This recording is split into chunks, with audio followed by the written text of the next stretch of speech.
Abran sus Biblias, por favor, en Salmos capítulo 138. Me alegra cuando veo a los hermanos llegar con Biblias de papel porque tiene una ventaja uno para estudiar allí, se hace más personal y más cercano, pero otros, si no lo traen la Biblia, pueden ver en pantalla o en sus dispositivos móviles, siempre que no se entretengan por ahí mirando sus redes sociales.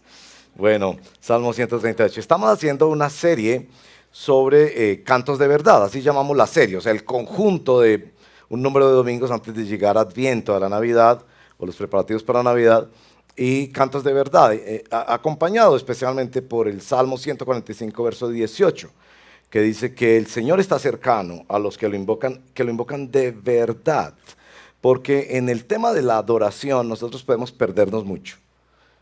Uno podría terminar adorando la adoración, o adorando sus propios sentimientos, o sus propios deseos, o adorando la iglesia, en lugar de adorar al Señor.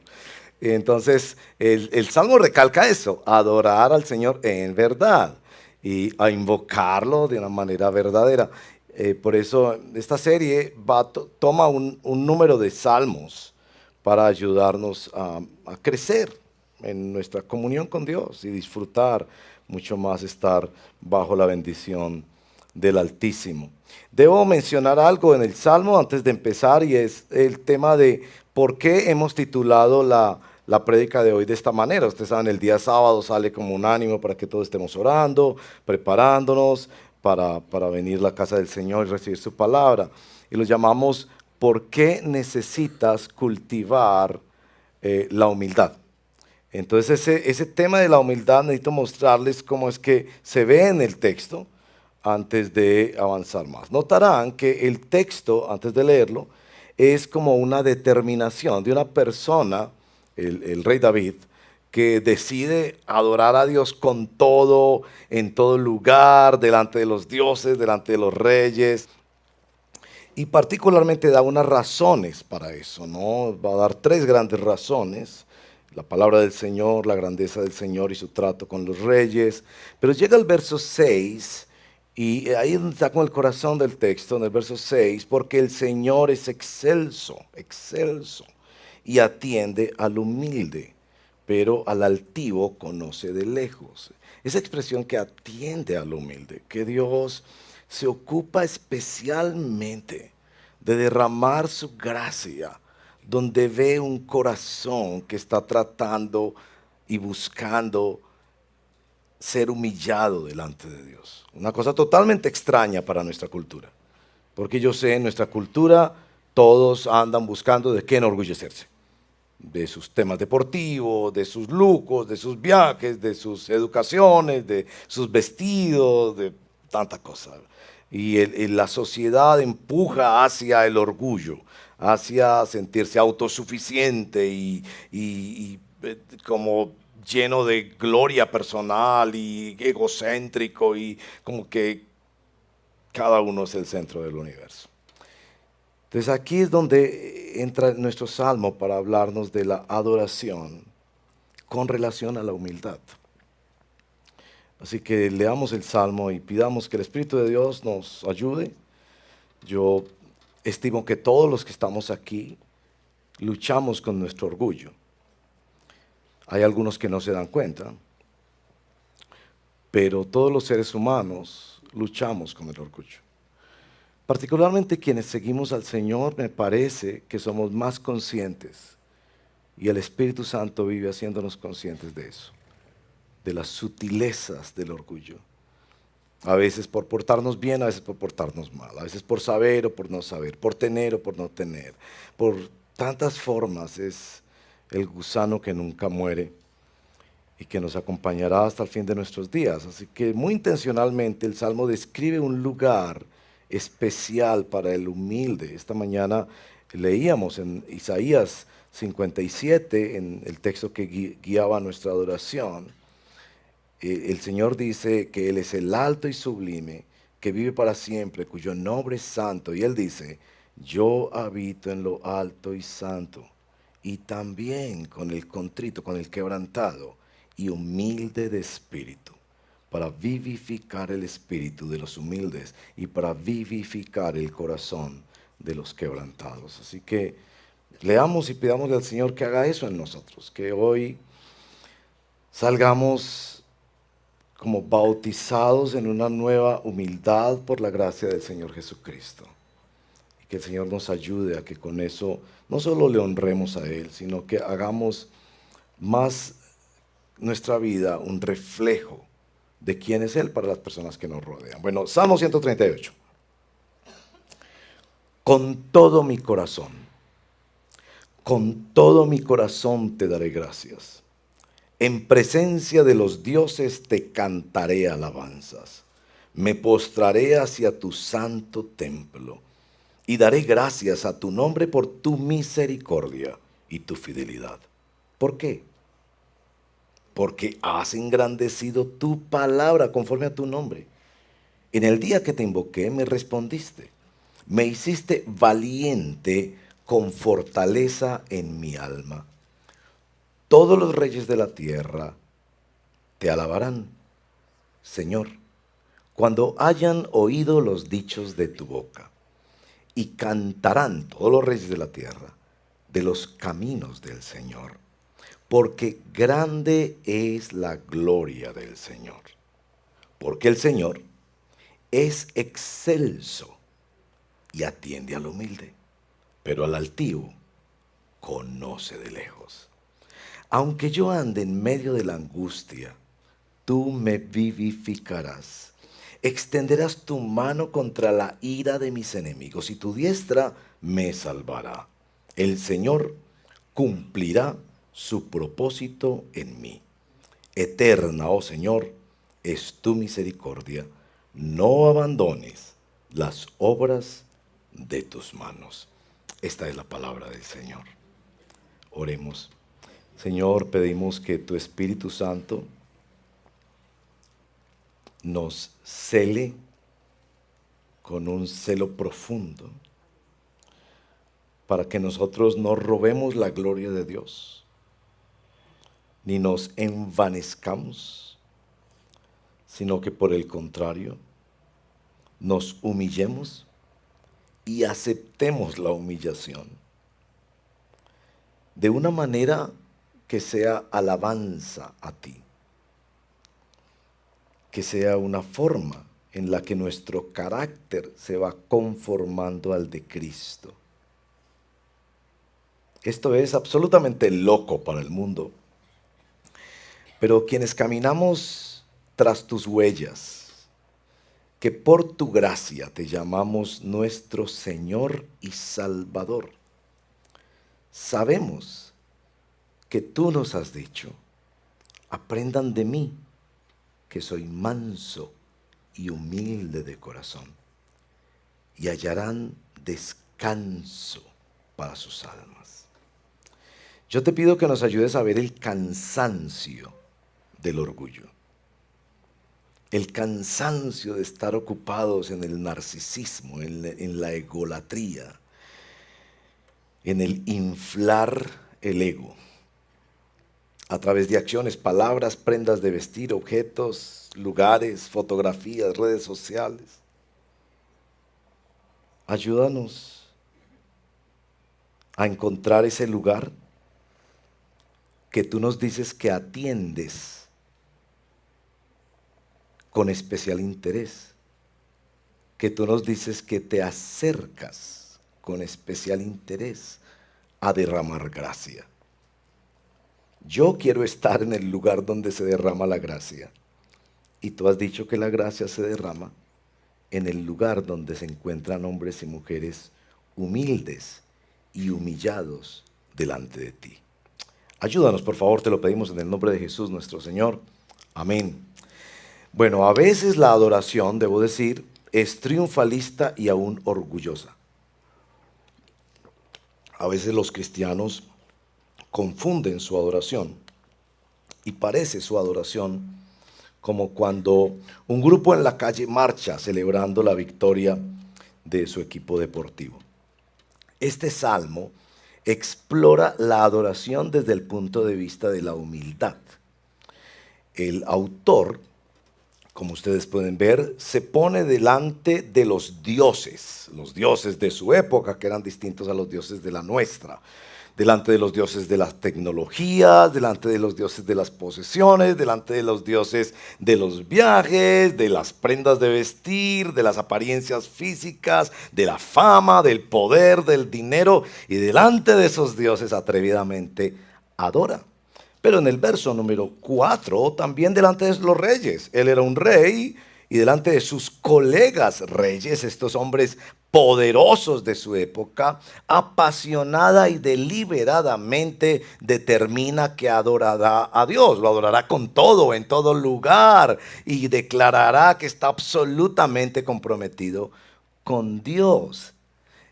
Ese hecho de la adoración determinada no solo se refiere a frente a quién adora. También ustedes pueden ver en el Salmo que hay circunstancias difíciles que él lleva. Por ejemplo, en el verso 3, el día que te invoqué me respondiste. Aparentemente estaba en una situación en la que tenía que clamar al Señor estando entre la espada y la pared. El verso 7 tiene esta frase: aunque yo ande en medio de la angustia. Es decir, no se refiere a alguien que adora solamente porque las cosas están yendo muy bien, sino que aún en medio de circunstancias muy difíciles, él decide: yo voy a adorar al Señor. Más sobresaliente, como venimos comentando, es la única petición de este salmo. Los salmos siempre tienen este desafío para el estudiante de la Biblia, que busca hallar las características propias del salmo. Este salmo tiene solo una petición. Y la petición de este salmo es precisamente la última frase del salmo: no abandones las obras de tus manos. Esa es la petición. Es una petición poderosísima porque es una petición basada en una promesa de Dios.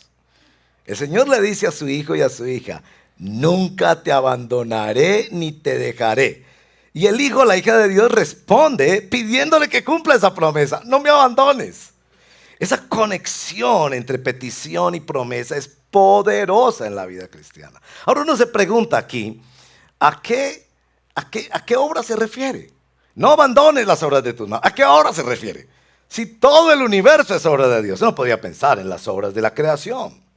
No abandones las obras de sus manos. Y la doctrina cristiana nos enseña que Dios es sustentador de toda su creación. Pero ¿a qué otras obras se refiere? ¿A milagros que Él ha extendido en medio de su pueblo a través de los siglos? ¿A qué obras se refiere? Yo pienso que se refiere particularmente a dos obras que ha mencionado en el corazón de nuestro texto, que es el verso número 6. Estas son las obras del Señor.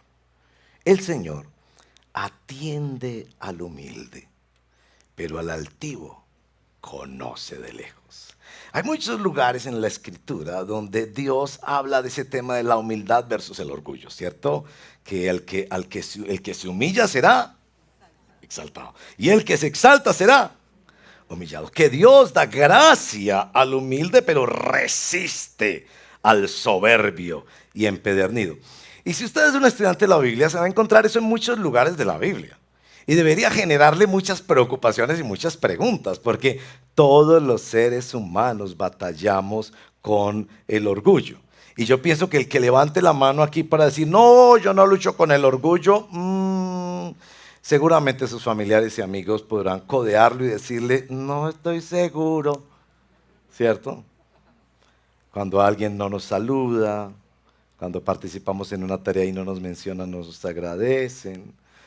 Cuando de hecho otra persona se pavonea, nosotros empezamos a criticarle porque sentimos que nuestro orgullo fue como un poco vulnerado. Entonces queremos verle algún defecto a esa persona para rescatar un poquito nuestra autoimagen. El orgullo se nutre del miedo y de la inseguridad. Algunos reflejan o reflejamos el orgullo hablando mucho. Entonces cuando se menciona a alguna persona, de inmediato vamos: yo también lo conozco. O se menciona cualquier hecho con el cual nosotros estamos relacionados, queremos contar nuestra historia, y nuestra familia con frecuencia nos dice: otra vez va a contar esa historia. Para otras personas tiene que ver mucho con su apariencia física. Y pasan horas y horas y horas y horas escogiendo el traje, el maquillaje, los zapatos, las combinaciones, el peinadito, etcétera, etcétera, porque quieren mostrarle a la humanidad quiénes son. Otras les gusta también pavonearse con sus eh, títulos académicos, ¿no? Entonces tapizan paredes enteras con todo, hasta el certificado de declaración de renta lo mandan a enmarcar para... Bueno, el orgullo es un gusano que nunca muere, que está con nosotros. Y el que se enoja con el que es orgulloso está orgulloso porque el otro es orgulloso. Es decir, es un asunto tan complejo y tan difícil que nuestro texto conecta la adoración con el lugar particular de la humildad. Nos desafía diciendo que Dios especialmente se ocupa, en el verso 6, esa palabra atiende. Es una palabra muy rica. Está cerca, se interesa, desciende, busca, bendice, derrama gracia sobre aquella persona. Ahora, tengo que decirles que la traducción puede ser el humilde o el humillado. Porque a veces nosotros mismos decidimos no contar la historia, o no poner nuestro nombre, o no decir todo lo que sabemos, o no ir con el traje más vistoso a la fiesta, o no llamar la atención, o no repetir aquella cosa que sabemos o hicimos. Pero otras veces también es porque circunstancias nos afligen. El autor tenía varias circunstancias que lo afligían, enemigos, dificultades de las que nos hablará después. Pero el texto tiene una promesa extraordinaria para quien en adoración a Dios busca ese lugar de la humildad. Así que yo les propongo que veamos que el verdadero adorador es aquel que en cualquier circunstancia busca el lugar de la humildad. Acogido a esa promesa, que el alto y sublime, el santo, nos dice que Él habita con el humilde y el quebrantado de espíritu y que Él vivifica, bendice el espíritu, el corazón de los que se acogen a Él humildemente. Por supuesto, otra obra del Señor que se destaca en ese verso es que Él trata con el orgulloso. Usted puede revisar en la Biblia los versos que hablan de la actitud y de hecho las promesas negativas que Dios tiene contra el orgulloso, contra el arrogante, contra el que se presenta con altivez delante de Dios. Y esos textos deberían realmente confrontarnos con mucha profundidad. David conoció el trato de Dios para quienes eran orgullosos, pero también para quienes se humillaban delante del Señor. Así que nuestro texto nos permite ver cómo podemos cultivar esa forma de relación que establece este texto entre la humildad y la adoración, porque se nos olvida que hay una relación estrecha entre la humildad y la adoración. A veces nosotros terminamos adorando la adoración, o nuestros sentimientos, o nuestros pensamientos, o nuestras necesidades. Pero se supone que la adoración verdadera es postrarnos delante del Señor. Bueno, hay tres elementos en nuestro texto que nos dejan ver los recursos que hay para cultivar la humildad. A propósito de cultivar la humildad, la expresión cultivar es metafórica. Supone que hay que ir a un terreno de nuestra vida, supone que hay que limpiar ese terreno de malezas, que hay que mover la tierra, que hay que poner semilla allí, que hay que abonar, poner agua, cuidar, para que algo crezca. Por eso usamos la expresión cultivar la humildad. Este lugar especial que Dios escoge para poner gracia sobre ti, para poner lo que tú no mereces, para poner lo que tú no eres capaz, para intervenir positiva y amorosamente sobre la vida de una persona. Bueno, estos son los tres recursos. En primer lugar, es muy obvio, en el verso número 2, ese primer recurso es la palabra de Dios. Has engrandecido tu palabra conforme a todo tu nombre. La razón por qué él decide humillarse en adoración delante de las celebridades y las deidades de su época es porque él reconoce el poder de la palabra de Dios. Ahora, noten que esta frasecita que ha sido muy estudiada por los siervos de Dios en la historia, porque está poniendo la palabra de Dios al lado del nombre de Dios. Nos ayuda a veces mirar traducciones de la Biblia. Por ejemplo, la palabra de Dios para todos, una traducción que se llama así, dice: tu nombre está por encima de todos porque tú cumples lo que prometes. Es decir, que la palabra de Dios es tan grande porque Dios cumple su palabra.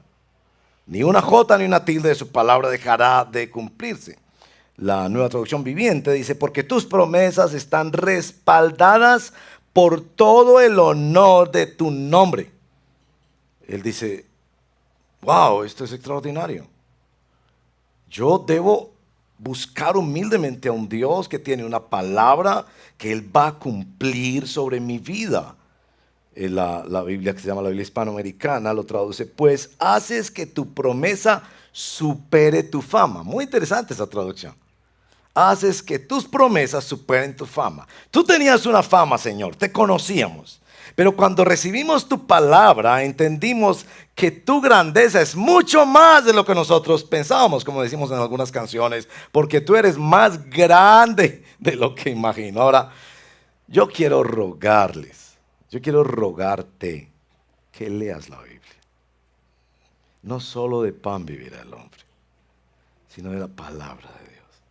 Y yo sé que algunos de ustedes leen la Biblia los domingos. O por la mañana, siempre con el Salmo 91. Como con cierto sabor a amuleto, ¿no?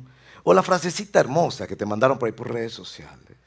Y yo quiero rogarte en el nombre del Señor que vengas a conocer la palabra de Dios. Porque es que es el pueblo que conoce a su Dios, el que se esfuerza y avanza. Es cuando conoces a Dios que ante la majestad de Dios no tienes más opción que verte tan pequeño y ver tus problemas tan pequeños ante la majestad de Dios.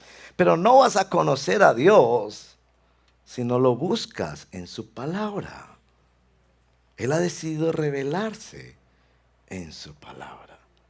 Entonces, claro, esta palabra lo lleva a la humildad porque esta palabra le revela quién es Dios. Pero hay más.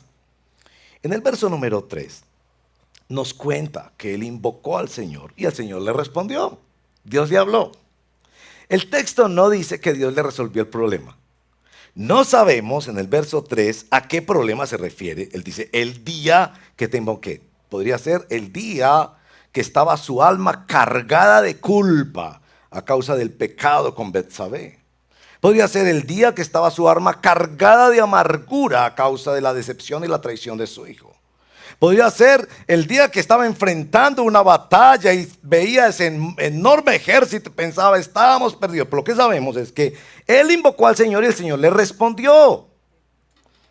¿Qué cosa puede guiarnos más a humillarnos delante del Dios que es tan generoso y bueno que cuando lo clamamos, Él nos responde? El Dios que ha dicho: clama a mí y yo te responderé y te mostraré cosas grandes y ocultas. Pero si tú no clamas,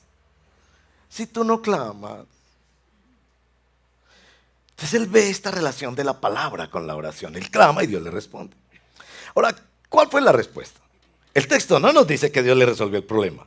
Puede que sí, puede que no, pero el texto más indica lo que le hizo esa palabra a él por dentro. Miren la segunda parte del verso 3. Me hiciste valiente con fortaleza en mi alma. Palabra de Dios se le metió por dentro. Y él, que era cobarde ante la tentación, él que era cobarde ante sus enemigos, él que tenía un alma tan débil, la palabra de Dios se le metió como espada de dos filos a su alma. Y esa espada que lo movió por dentro Se volvió espada en sus manos para salir a la guerra, como David cuando enfrentó a Goliat y le dijo: tú vienes con espadas y arcos y flechas, yo vengo a ti en el nombre del Señor de los ejércitos. Se le metió la palabra por dentro, la palabra creadora de Dios se le metió por dentro, y el que era cobarde resultó siendo valiente. Ese efecto de la palabra de Dios, que nos muestra la majestad de Dios y que se nos mete por dentro, es lo que lo lleva a él a decir: yo quiero estar en el lugar del humilde. Yo quiero ser humilde ante Dios. Yo no quiero levantar mi puño ante Dios diciendo: explíqueme esto y por qué lo otro, y no estoy de acuerdo, porque al final de cuentas todas nuestras peleas son con Dios.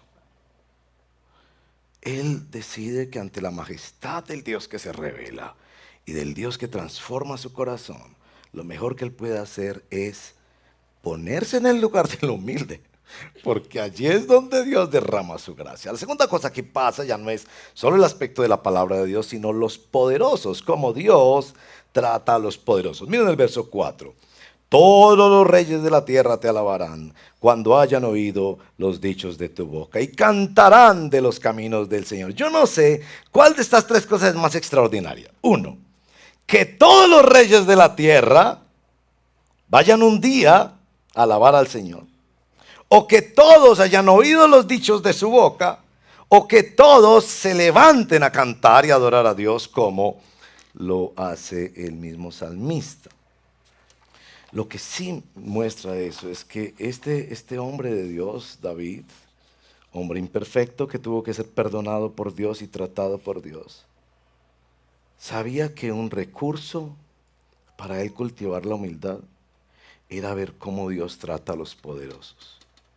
Por supuesto, si usted conoce algo de escatología bíblica, habrá leído, por ejemplo, Apocalipsis capítulo 21, verso 24. Todas las naciones andarán a su luz, y los reyes de la tierra traerán a ella su gloria. Son textos proféticos que nos dicen que al final de la historia, acéptelo usted o no, gústele a usted o no, la historia terminará y todas las cosas volverán a su dueño original.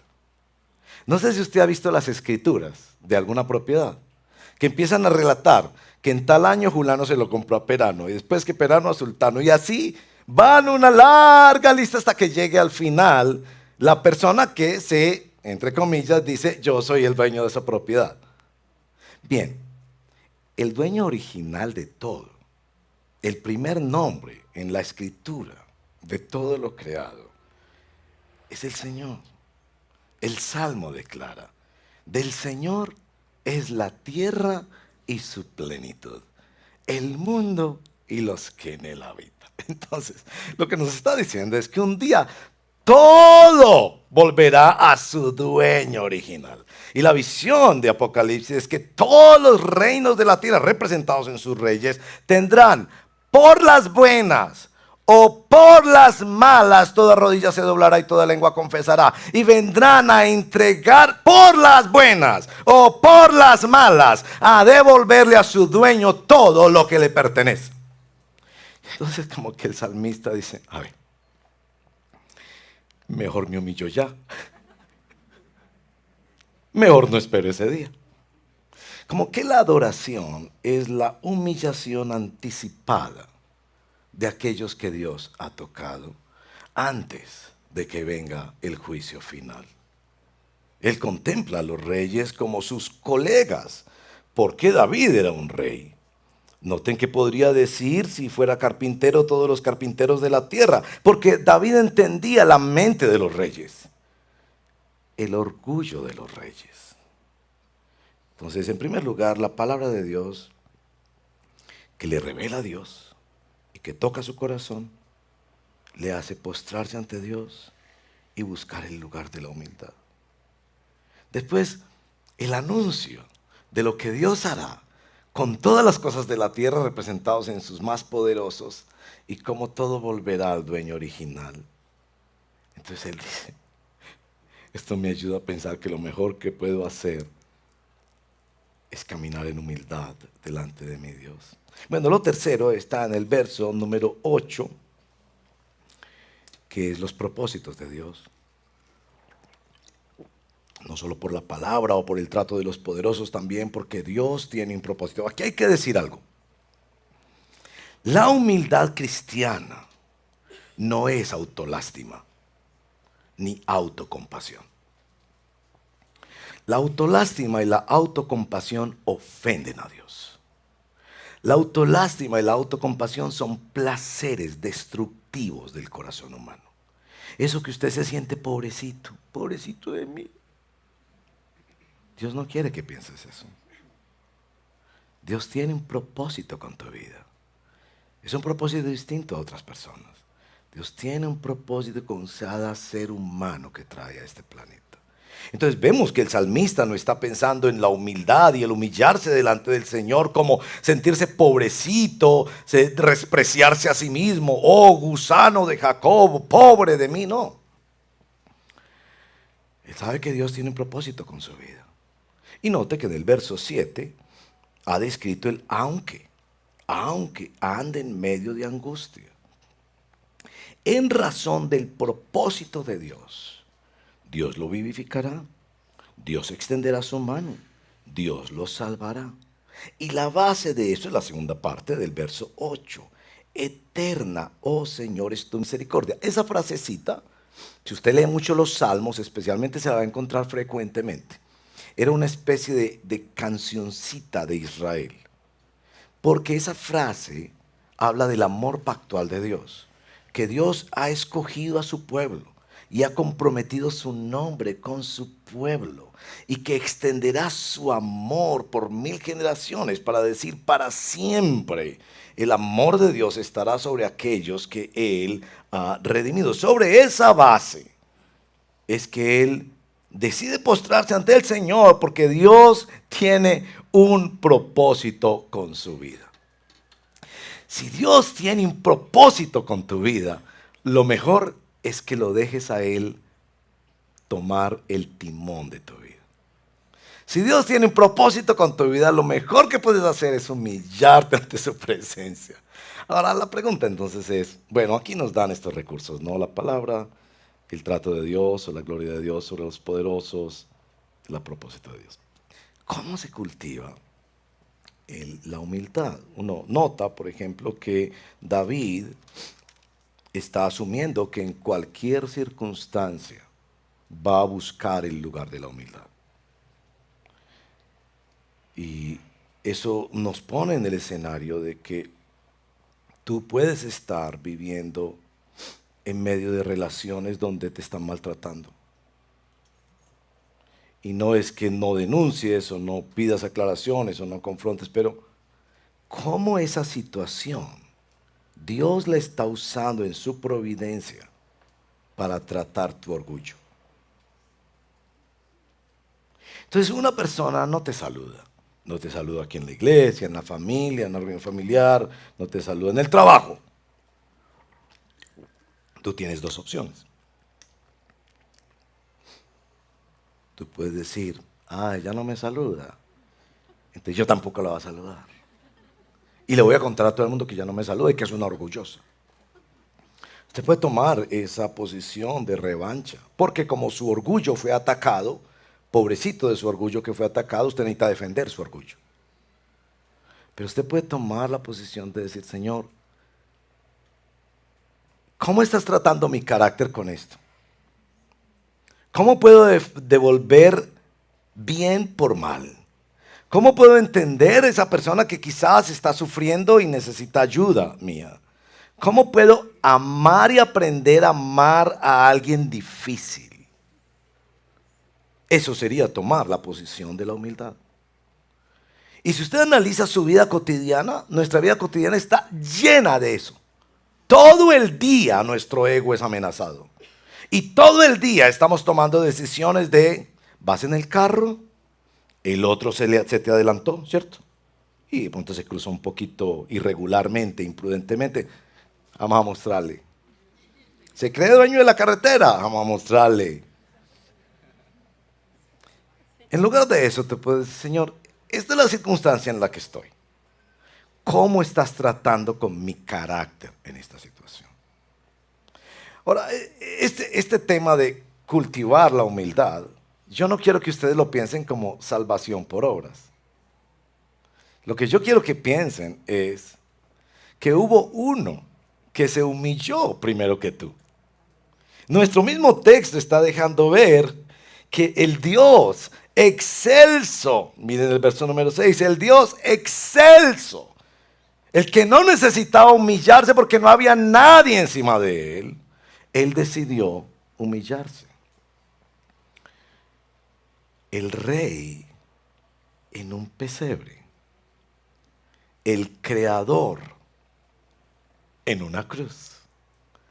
Por eso Él nos dice, aprendan de mí, que soy manso y humilde de corazón. Ahora, ¿cómo se aprende de Él? Yo presumo que quienes escuchan aquí están en dos categorías. Unos que todavía no son discípulos de Jesús, que saben de Jesús, que le piden milagros a Dios, etcétera, pero que la palabra de Dios no ha venido a mostrarles su condenación y su necesidad de Dios. Entonces yo quiero decirles que el evangelio viene en la forma de una humillación. Y por eso es que nos gusta el evangelio. Nos gusta esas prédicas donde nos dicen que Dios hace milagros. Nos gusta esas prédicas donde nos permiten usar a Dios para nuestros proyectos personales. Pero no nos gusta el evangelio verdadero que nos dice arrepiéntete. Y precisamente arrepentirse es venir a Cristo reconociendo que yo no puedo hacer nada para justificarme ante Dios, que yo no puedo hacer nada para resolver mi problema con Dios, que yo no puedo hacer nada para evitar que la justa condenación de Dios me lleve a las consecuencias de mi pecado en la vida temporal y eternamente en el infierno. Eso es humillante. Reconocer que no puedes hacer nada delante de Dios. Y a eso te llama el evangelio. Y tú puedes venir al evangelio hoy y rendirle tu vida a Cristo. Eso no lo hacemos nosotros ni lo haces tú, eso lo hace Dios, que te llama eficazmente y te convence de tus pecados y te trae a Cristo y te hace una nueva creación en Cristo. Ven al Señor.